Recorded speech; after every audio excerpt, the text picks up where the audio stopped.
The guy in the back has closed the door. I think that means I'm supposed to start. Cool. Hello, everyone. Hello. Hi. For those of you who read the pamphlet, you know why you're here. If you just happen to wander in this room, we're talking about a forensics thing that I just wrote. So this is my first time doing a conference, so I might as well do the who is this guy introductions. I'm Hayden. I look like that. I also look like this. Either one works for reference. I like to computer, newer computers too. I specifically like to security the computer. It's a lot of fun. I also like to write a lot of Golang. It's the last language we're ever going to need. It's perfect. This is not true, but it's fun. I enjoy writing it. When I'm not computering or at work, I like to be outside and away from computers because they actually suck and are making society terrible and stuff, but that's fine. They're cool too. So anyway, I like to go camping and outside. I have a cat, looks like that. It's a fun fact about me. It's not an actual picture of my cat. I don't want to dox my cat, but you get the idea. I'm employed by Coinbase. We do Bitcoin things and Ethereum things and other digital currency things, if you haven't heard of us. Coinbase is a lot of fun. Blue wristband, okay. And today we're talking about a forensics tool. So this is a forensics acquisition thing for live real-time response. I do detection and response at Coinbase currently. Okay, so let's keep going. So before we get too much into what's going on here, let's talk about what this is for, what you'd actually, like the situations you'd want to use a tool like Dexter. Real-time remote forensics acquisition is the name of the game. So for example, you want to collect a memory snapshot off of a specific host in production that's doing no-no things. Or maybe you want to collect Docker artifacts from all the hosts that are running this one service. Maybe there's like a malware thing going on, like there's a malware breakout, and you need to collect all of the files from employee machines that happen to have downloaded this file, something like that. Other stuff too is you can really, use your imagination from here. Hopefully, get the idea. Okay, so before I talk too much about the tool, there's a topic that I want to make sure we all can visit and address and take some time out of our day for, and that's the environment. Okay, as I said, I like to go outside a lot. So when we're talking about the environment at Coinbase, we're running EC2. And on this EC2 environment, we have a Gen 2-based minimal AMI. It's basically just enough to run Docker. So Docker. Big fans of Docker. Also, we're mostly an OS X shop. OS X is pretty cool. I don't actually develop in it, more on that later. But Macs are nice. Also, there's Windows somewhere in the corner. I don't want to talk about it. I don't want to think about it. We don't have a lot of this. I actually probably do really want to think about that because that's kind of my job to watch out for that. But yeah, so we're running lots of different stuff. And there's lots of different environments where we're going to want to put Dexter so that we can use this one single tool to do collection off of our whole environment should we need to do incident response. Cool. So let's talk about goals now. Goals look like this. I'm sorry, I'm only going to do this bit twice. I apologize. This is terrible. So what are the goals of Dexter? Well, first of all, it has to be secure. Try to make everything secure that we do at Coinbase. That's pretty important for what we do. So we want Dexter to be secure in various different scenarios. Also extensible. I want to make sure that when I give a conference talk about it, everyone's whipping out their laptop and making pull requests because they're so excited about how easy it is to use. Yeah, get some ideas. Okay, so extensibility is important as well. Okay, so concepts. What are the things that went into this idea here? Basically, it has to do with tasks and facts. So task is something that you're going to do for the forensics operation. That could be collect these files or really anything. You have this Go daemon that you can write any code in, and then tasks are just functions in Go. Most of them are collecting forensics artifacts. That's the purpose of the tool, right? And facts are scoping mechanisms for if all of these things about a host are true, then you should run these tasks. And together this forms what we call an investigation. So Dexter is the mechanism by which we issue investigations into the entire environment. And then the hosts check, hey, are these facts true about myself? If they are, okay, I'll run the tasks. And then that generates a report for the investigators. All feeling good about that so far? Cool. Great. Okay, so this is the general architecture in one slide. We've got a host. Okay, it's a host. It could be any of those operating systems, whatever. It's got a Dexter daemon running on it, so that's a process that's the Go binary, right? And it's running a simple loop. It's pulling S3 for these investigations. It's running the tasks that are defined in them if it's in scope. And then it's uploading the reports, which are the outputs of these investigations. Investigators are using the same exact binary, actually, they're just running it in a CLI mode. And using that CLI, they're able to issue these signed investigations and get encrypted reports back. Pretty cool. Okay, so this is all backed by S3 because all the other pub sub queuing services that we had on Amazon just were harder to use and figure out and stuff, and there's like a lot of complicated stuff around something pops a queue and then it doesn't go elsewhere. So S3 is great. We can also look back in history really easy and see everything that's gone through S3, so it gives us a good audibility, and everyone knows S3. So, right, everyone knows S3, cool. Okay, great, so there's 3 problems in making this secure we're gonna have to deal with. One, who can run the task? So who in the company is actually able to issue these investigations? Obviously everyone who has write access to S3, so that's part of it. But we need to be more secure than just that. And then who can read the reports that are generated? So we want to make sure that if we're dumping this stuff onto S3 and then S3 somehow accidentally gets opened in a way that's outside of my control, these reports aren't just open to the world, right? And then also privacy concerns. So like let's say one of the facts is investigate the laptop that has the Hayden user on it. You don't want the whole company or all the tech savvy people to be looking at the investigations going, oh, I wonder what he did, right? So we have to solve for privacy in some way. Okay, so obviously this is a bad situation, right? If the tasks are really sensitive, the facts is everything, and then there's no signature, no validation. A terrorist with a Tor client installed could issue an investigation and steal all of our data. Image courtesy NSA. Thank you. So obviously this is where we're going to start. This is a bad place to start. Okay. So we could do something simple like add a signature. Okay. And I know what you're thinking. That clip art looks really familiar. So yes, I had that commissioned. That's a clip art of myself that I paid for. As you can tell, you can see the resemblance. It's fairly obvious. Now this would be the kind of the go-to, right? You put a signature on something, you can validate who issued it. But at Coinbase, we're really concerned about consensus as a security mechanism. It's something that's super important to not only the infrastructure and security team, but just all the admin tools we have across all the teams. So what that means is we don't want a single point of failure where one internal threat or one compromised laptop can be responsible for a bad thing happening. So we build various consensus mechanisms into all sorts of stuff. So what we're looking for here is some sort of approval system. Now, tasks can be varied in the terms of sensitivity, right? You can have a task that's just report all the hosts so we know who's actually listening out there in Dexter, or we can have tasks like collect the memory snapshot, and the memory snapshot should be from the hosts that are signing the hot wallet keys. Like that would be insanely bad, right? Or insanely sensitive. So what we have here is a variable sense of consensus. So tasks are able to specify, I need this many approvers, and then an investigation's consensus requirement is just the highest level across all the tasks. So if you have 3 tasks on there, 2 of them require 1 consensus, 1 of them requires 3, the whole investigation is going to require 3. So make sense? Yeah. Cool. Okay, now who can read results? This is important. So we have reports generated on the hosts by the daemon. Who's familiar with like the Keck deck model? Is that key encryption key, data encryption key? No? Okay, cool.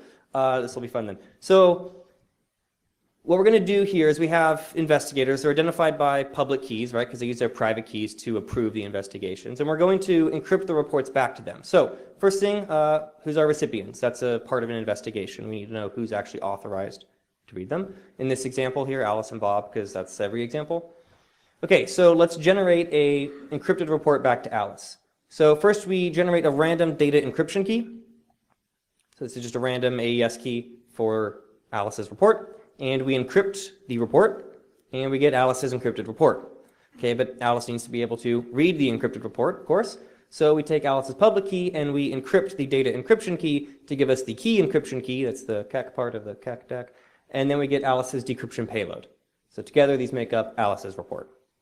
And we do this because we can't take an arbitrarily large report and encrypt it to an RSA public key without like a lot of issues. So this is the mechanism by which now we're going to get these reports back to the investigators in an end-to-end encrypted way. This happens on the daemons that do the collection, right? And then it's not able to be read until we get to the host where this Alice is.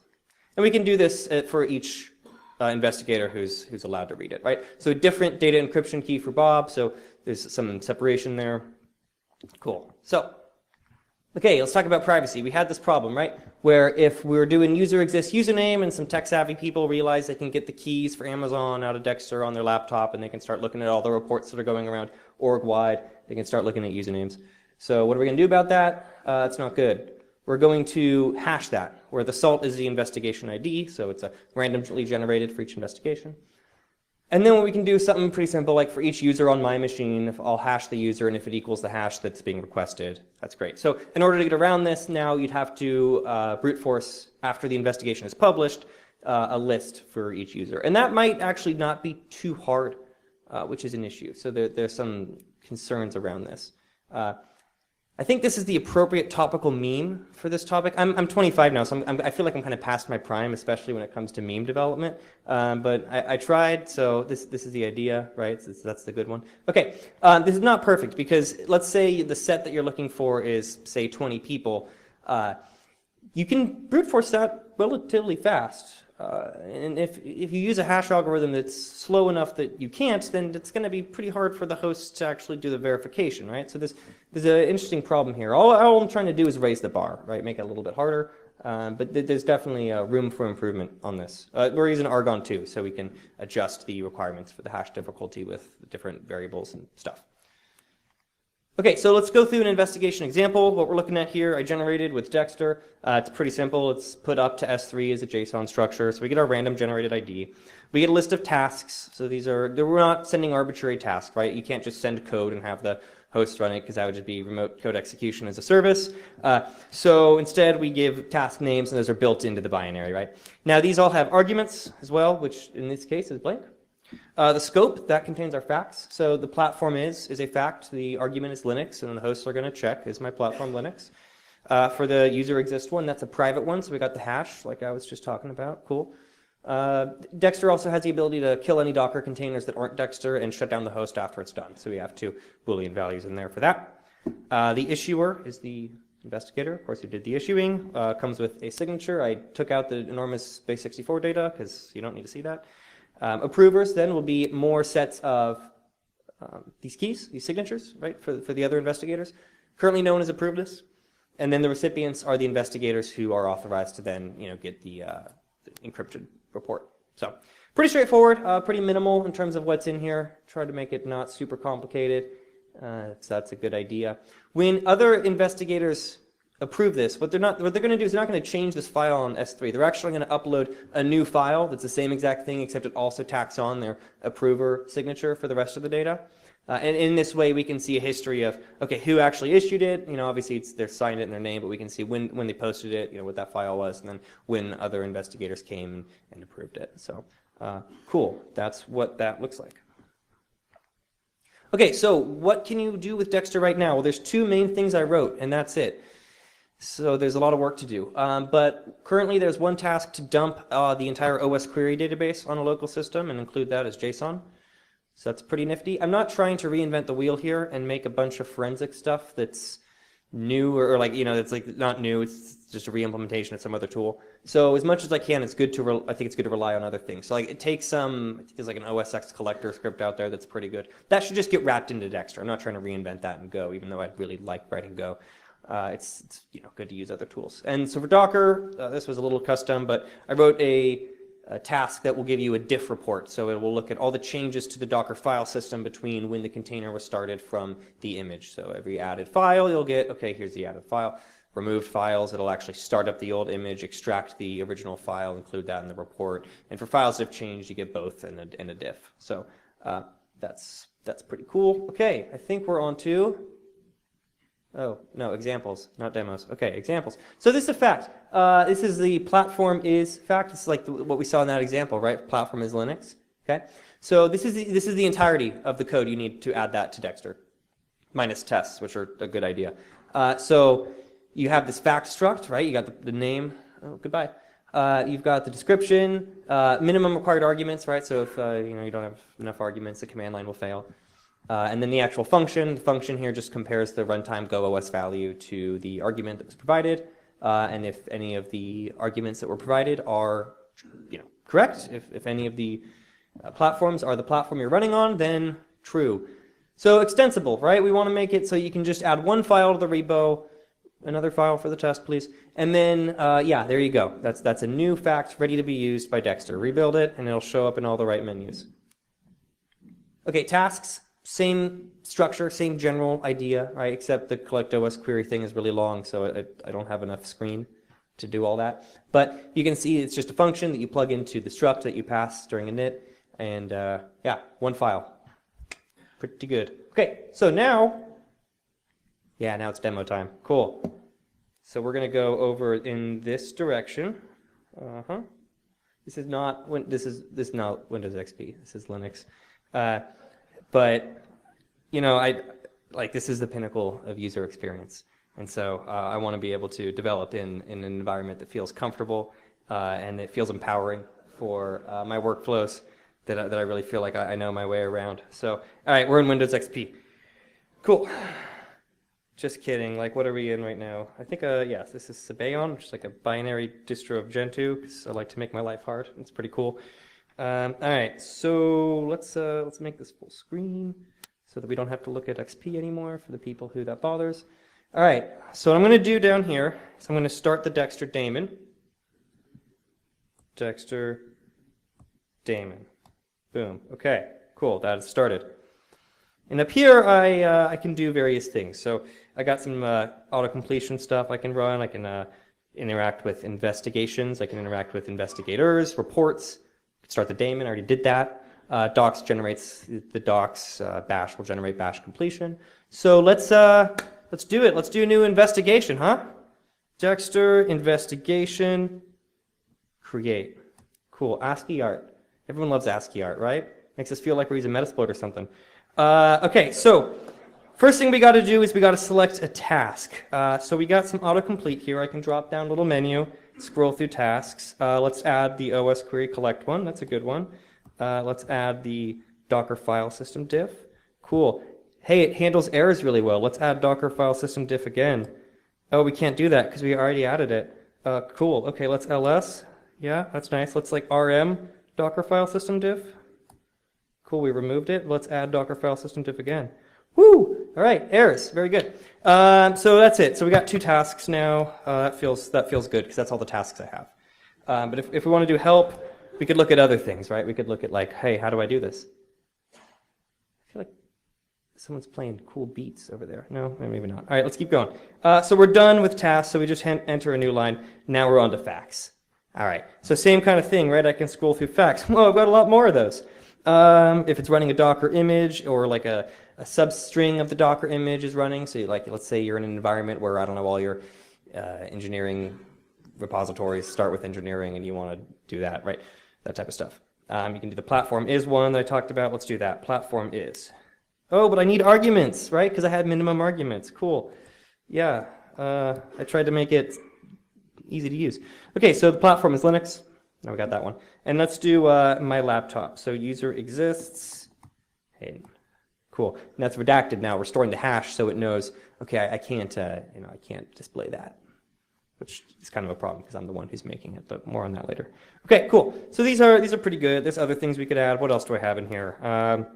Got some stuff for Docker. Project name. So Dexter will let you define a project name for your daemon, and that's either a file that opens up or an environment variable that it considers a project name for your host so that you could scope things in your production environment like we do at Coinbase. Okay, yeah, if it's running Docker images, platform is, we've seen all that before. Cool. Okay, so I think we're all done. Cool. Terminate the containers? Nope. Terminate the host? Nope.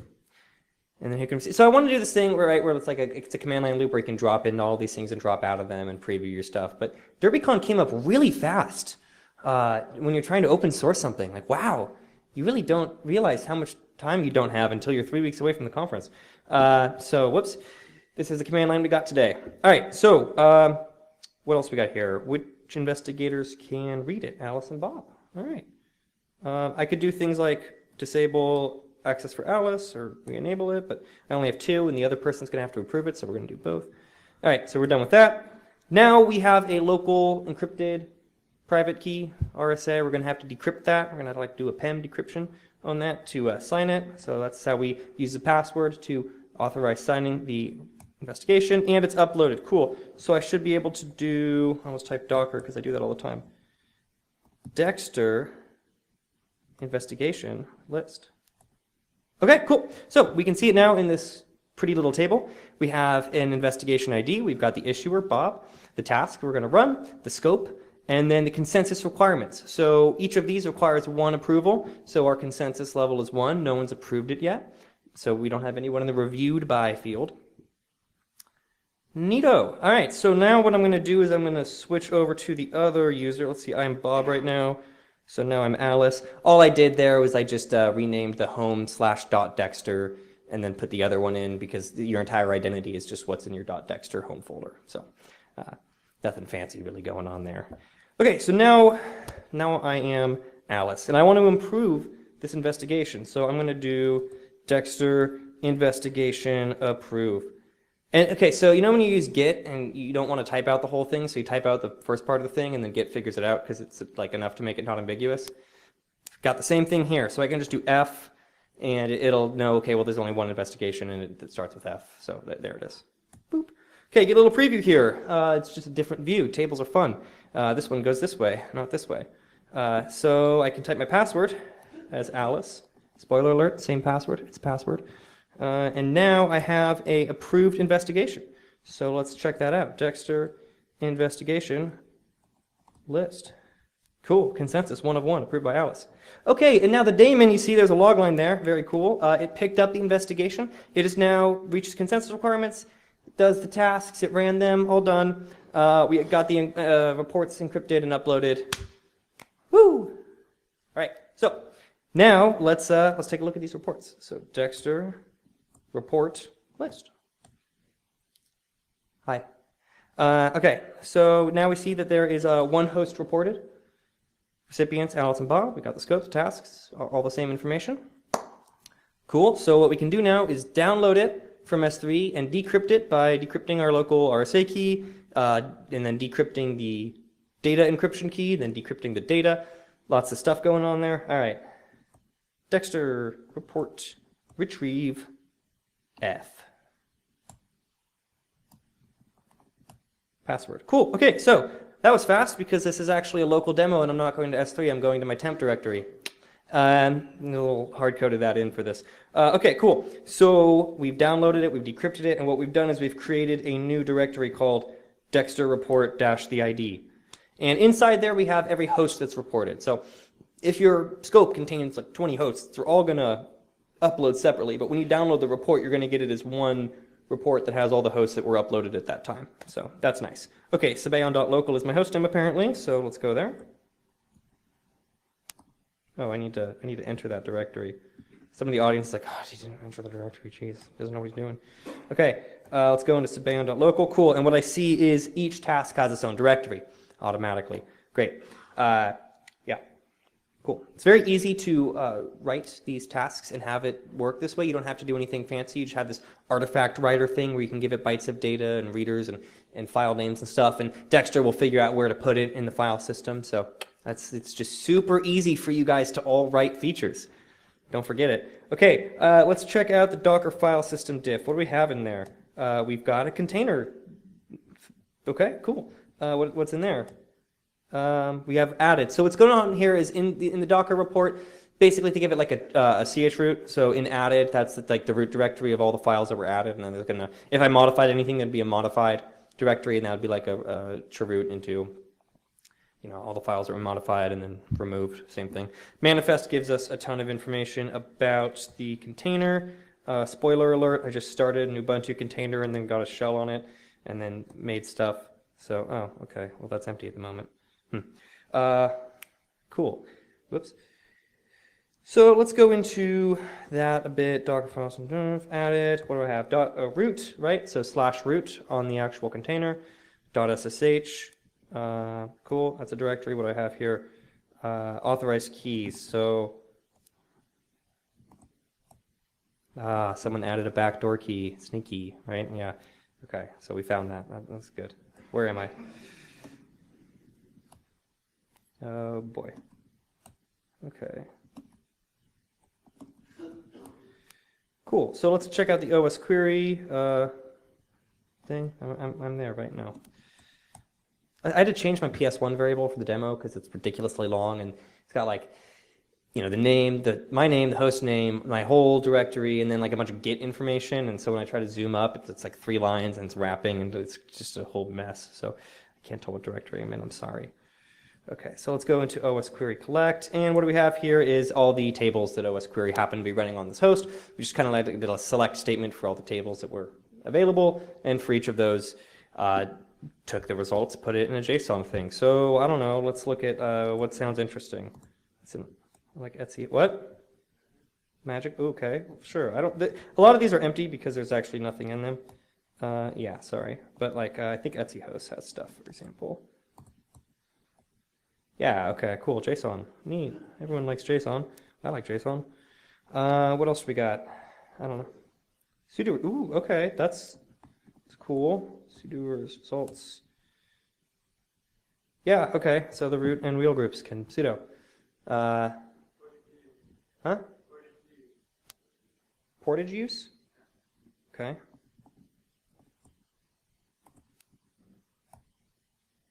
Cool. Look at that. There's things in there. Okay, that's neat. Yep. Okay, so let's get out of here. Let's get out of here.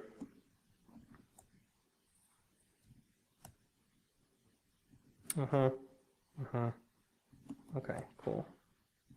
There's some other functionality in here, right? So like now if I do Dexter investigation list, I still see that investigation. Eventually you're gonna have a lot of investigations in S3, so you can do like a Dexter investigation prune.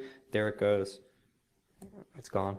Okay, Dexter report prune, same thing. Work in progress on making these features a little better for various reasons. Okay, so that was demo time. Cool, it actually worked. I'm pretty happy about the manifest thing. But, oh, thank you. Okay, we'll keep going. Cool, so the future. What is going on here? One, we have to make everything better. This is merely the humble beginnings of hopefully an open source project that actually is good someday. But things are a little rough and just, yeah, it very recently open sourced. So first of all, actually write tests. That's really good advice. There's one package in here that's tested. Again, DerbyCon came up really fast. So there's a couple things in here that should be tested that aren't. I'm looking forward to everyone's pull requests where they test my code. Just kidding, I'll do that. But yeah, desperately needs some cleanup and tests and stuff. Investigators are currently embedded in the binary. I do this thing where I use this tool that takes the investigators directory and then it creates this virtual in-memory file system by embedding everything. So you can interact with it like it is a file system. Mostly just because I thought that was pretty cool. Also makes the binaries pretty portable once you build them because everything's baked in. They don't, you can make like a Docker image for Dexter that doesn't have any file system. It's just like from scratch. That's pretty neat. It's actually not really a great idea in hindsight because it makes it really annoying to revoke things. So if you need to revoke an investigator who's compromised, you actually issue an investigation that all of the Dexter daemons run that wipes that key from the daemon's internal memory file system so that it can't encrypt the reports back to it. It's like way worse than just deleting a file from S3. So, yep, that's happening. Versioning the config files. I made my config file a JSON file because I'd be like, why would I ever need to change the config structure ever again in the future? It's done. It's a terrible idea. I should probably go with something flexible like YAML. And version it so future upgrades of Dexter can use old config files, understand them, report things that are missing, stuff like that, like a real open source project. Argument validators is a cool idea. So the idea here is that I got a minimum number of arguments, so the command line doesn't let you make nonsense. However, there are times when the arguments should be even more specific than that. And in those situations, it makes sense to just write a function that validates are these valid arguments. And then you can run that function on the daemons as much as you can on the command line interface so that investigators don't make nonsense investigations. So yeah, there's the whole private arg thing, right? We did this thing with the hashing for the private arguments, which is kind of okay, except if Alice makes an investigation that has like user exists Hayden and then Bob tries to look at that, Bob's not going to be able to, brute force it in theory and figure out who's actually under investigation. So Bob's just going to have to trust that Alice says, no, I'm totally looking at that person's computer, not that person's computer, right? So that's not great for the actual consensus-driven trust model. So probably the obvious solution here is you just take the arguments and you encrypt them back to each investigator, so they can, when they pull down the investigation, decrypt the args and actually see what the scope truly is. And then, yeah, you should also have the hash, right, for the daemons, because the daemons aren't going to have keys like that. But that is the obvious next step there. And that JSON structure is getting more complicated. I don't like it. Okay, knowing when all the hosts have reported is important. Sorry, we're getting to like the bottom of the slide. There's a lot of things apparently that I want to change, so we're using the whole slide. Knowing when hosts have reported is important, right? So if there's, say, 100 hosts in your environment that are going to be the scope of your investigation, you're just going to kind of have to know via another channel that there are 100 hosts that are going to be in the scope of your investigation, because there's no mechanism for Dexter to, say how complete the reporting is. So some mechanism for that would be cool, but I don't have a ton of good ideas here. So come tell me about your ideas afterwards.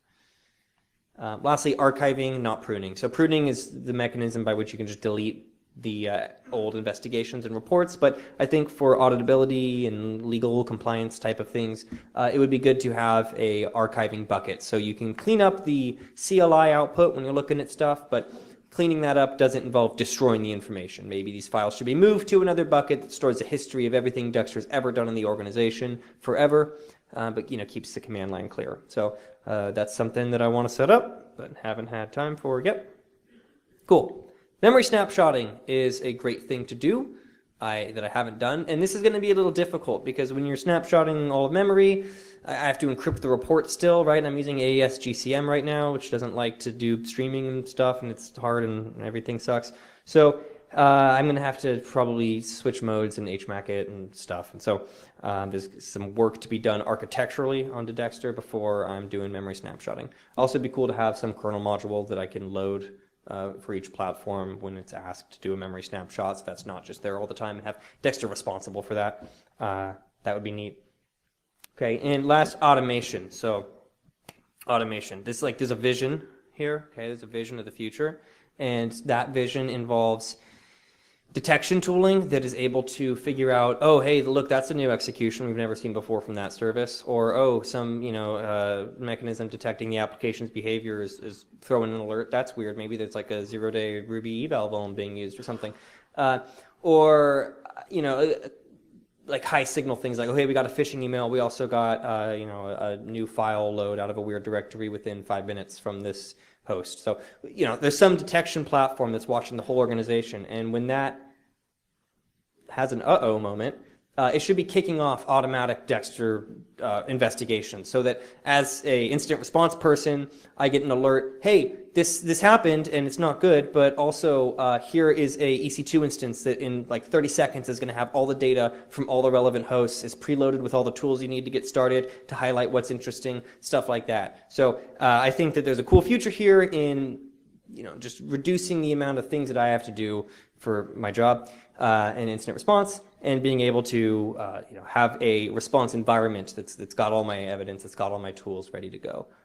And I think this is kind of the underlying machinery that's going to help us get there eventually. So that's cool.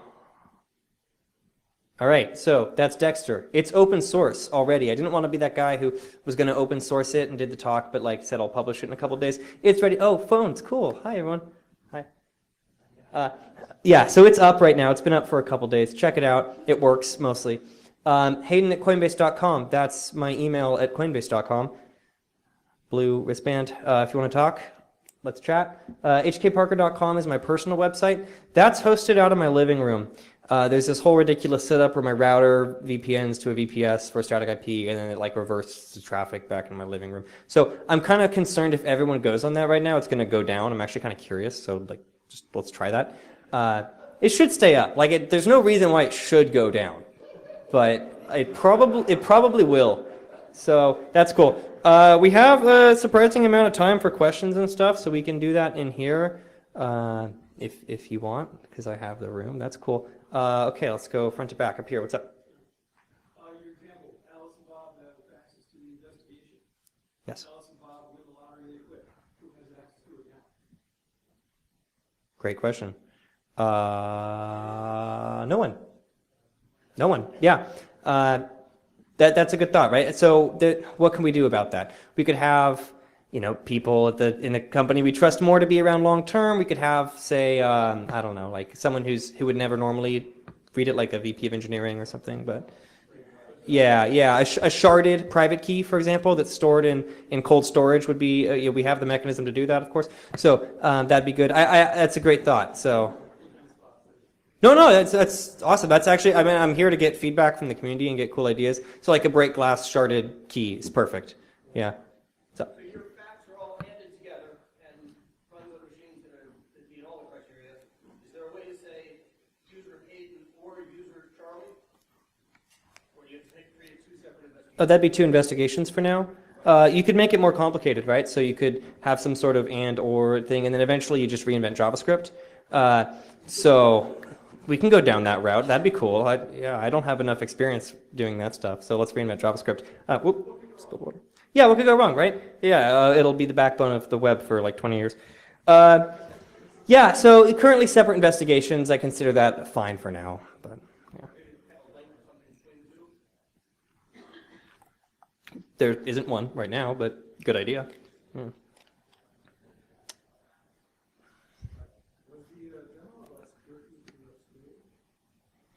What? How do you mean? Oh, was it hard to see?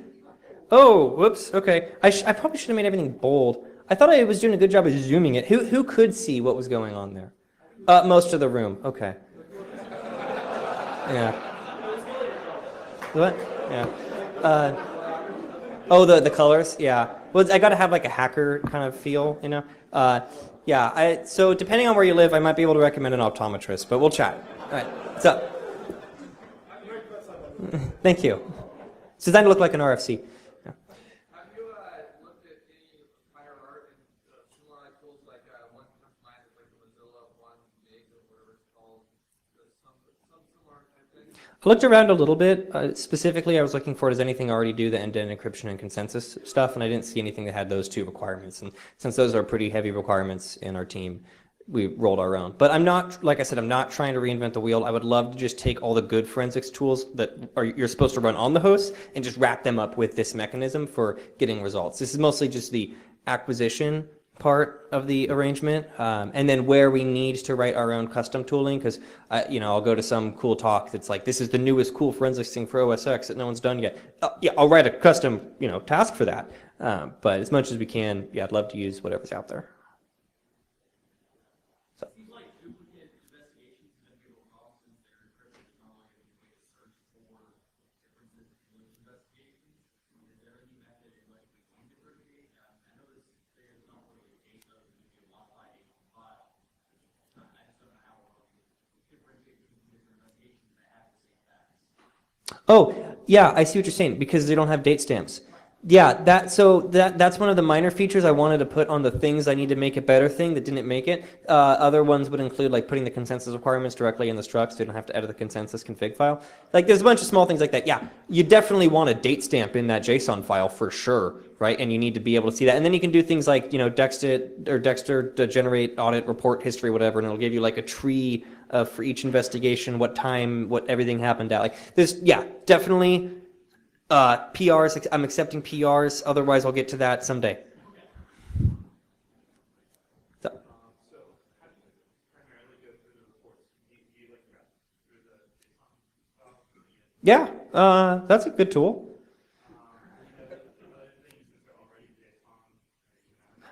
Yeah, so I really want to build Dexter report analyze, which would be the command that knows for each task what's the function that extracts the interesting information and parses it and stuff like that. I'd imagine for a lot of the tools, there's already going to be stuff to analyze it. But like I said in the automation section of the idea here, I want to, as quickly as I can, get the interesting information out. So totally in scope of the future vision of this project is that once these reports are pulled down, you can get information about, okay, what's interesting in here? How does this differ from what we'd expect? Parse it and give me summaries, give me brief summaries of the various parts of the system. And, from there I can decide what's interesting, stuff like that, for sure. Yeah, for sure. So.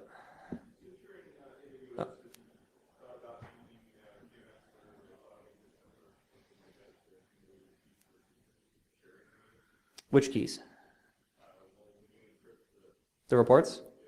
I could, but I want this to run everywhere, right? So I want to use the same thing on OS X and on Windows and other things. So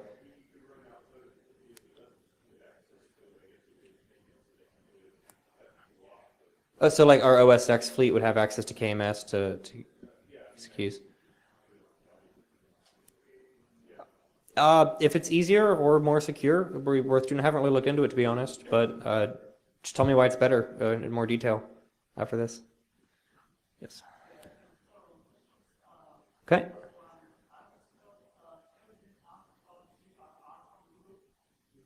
Yeah, I briefly looked into it a little bit, but I don't.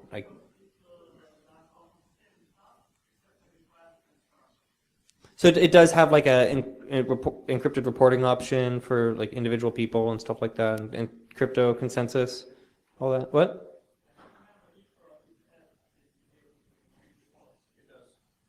Nice. Okay. Sweet. Well, that sounds cool. I'll look into that. Thank you. Yeah.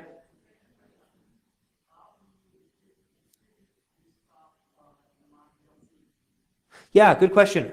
So for the EC2 environment, we basically deploy compose configs with our system. I think there's been other public talks about how this works, but we spin up new ASGs and then deploy these configs for Docker across them. So there's a little helper in there by which I can say every part of all these deploys should also have this container on it, and then Dexter is containerized.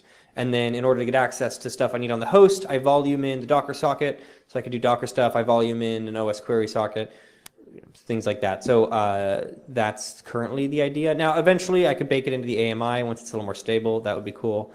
For the OS X fleet, so we're not quite there yet, so I don't really have a good answer, but there's options around like central management. Oh. Sorry? Performance? No. I should probably benchmark it. Go, great language, has good stuff for benchmarking, so that wouldn't be too hard to do, but I have not done it.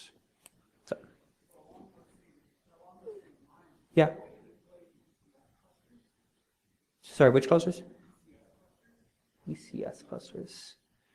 Oh, no, we don't use ECS. I don't know a ton about what sort of like interface you have to it, so I just have completely not explored that at all. Yeah, that's a good question.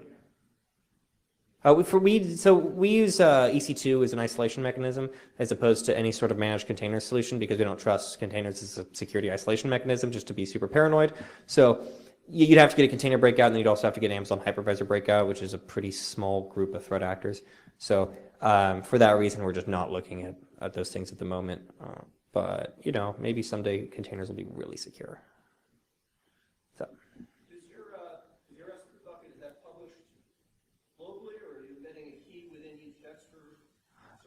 Yeah, so the way it's configured, you can either put it in the config file that's embedded into Dexter, or it can be overridden with an environment variable. So it's global, yeah. And currently, we're only doing this in places where we have the ability to distribute Amazon keys easily and ephemerally and stuff like that. When this goes out on the OS X fleet, we're going to have to talk about what that looks like, if there's some sort of like network ACL that you can do that. I'm imagining probably different S3 buckets for different scopes of the network. Just kind of coming up with that right now. I don't know. We'll see. Yeah. Have you thought about building in some sort of arcading so if something goes down, that it failed or it didn't compromise possibility, anything like that? Yeah, definitely. That was suggested to me before, like just before DerbyCon. I thought that's a great idea, but it's not written. But yeah, I think a good task would be just report your host name.